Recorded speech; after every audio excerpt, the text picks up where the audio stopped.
Inaresto si dating Negros Oriental Governor Pride Henry Teves para sa mga kasong may kinalaman sa terrorism financing.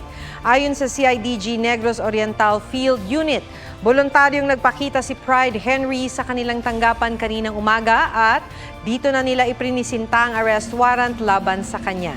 Pinakawalan din siya matapos magpiyansa.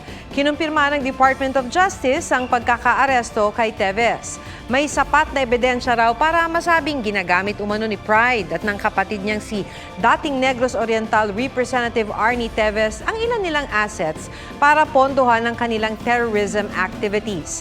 Sinusubukan pa naming makuhanan ng pahayag si Pride Teves. Huwag magpahuli sa mga balitang dapat ninyong malaman. Mag-subscribe sa GMA Integrated News sa YouTube. Sa mga kapuso abroad, subaybayan nyo kami sa GMA Pinoy TV at sa www.gmanews.tv.